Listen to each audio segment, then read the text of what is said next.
And for more on this story, I'm now joined by Ravza, kavakçı, a Turkish member of Parliament for the ruling AK Party.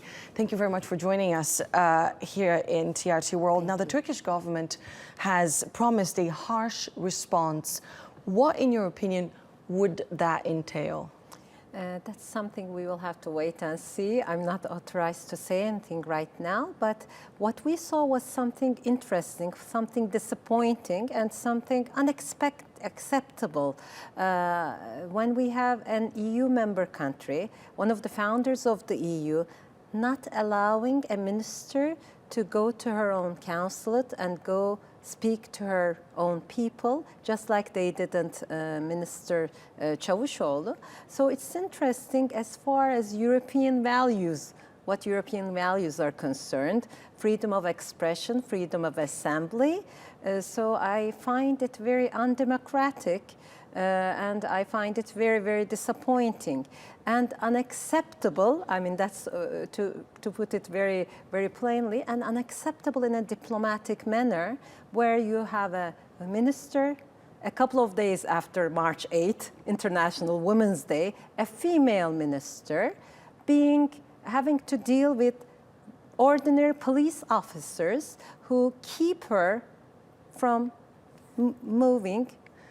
Free movement of people, another issue. And I understand that you can't really elaborate on what might be the official response, but what do you think would be a fair response? What should Turkey do concretely in the next few days and weeks, perhaps? Of course, I mean, emotions are very high because this was an insult to our minister, this was an insult to our nation, and it's good to see that the opposition and the majority party, AK Party, we are all united in this opinion. So we all think that this was something unacceptable. So I think we need to let things cool off for a couple of days and then see. And we know that there's elections coming up in the Netherlands just in about 2-3 days. And once the elections are over, we will see how things turn out. I think we have to get an official apology, which doesn't seem like it's coming right now, from what I hear from the news, from the official statements of the Dutch Prime Minister.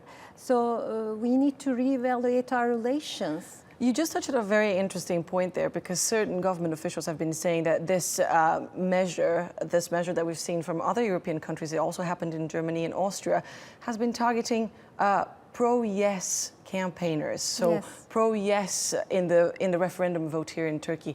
What kind of impact do you think this will have in the upcoming referendum? Will this galvanize support for your party? It is possible. I mean, again, another thing that's strange is people who are in the no camp. I mean, I don't want to call them camps, but they are the people who are supporting the no vote in Turkey for the referendum, for the change in constitution. They are the ones who are able to go and speak freely in many European countries. And while the minister who are upper-level state official, diplomatic immunity is not. So this is also another interesting perspective, because we see that European nations, the Netherlands being the last example, is taking sides in the Turkish referendum. Just like the vote in the Netherlands is not a Turkish vote. We don't have any right to speak over it. Just like the votes in Germany or elections coming up in France are not elections that Turkey can comment on. I don't understand how they can take sides. And Kemal Kılıçdaroğlu and a number of people, Deniz Baykal, from the CHP, from those who support the no vote, I think it's nice to see that they have canceled their programs in a number of European countries. There seems to be indeed a unity behind the Turkish government now in reaction to the Dutch government's decision. Thank you very much, Mrs. Ravza, kavakçı, for joining us here on TRT World today.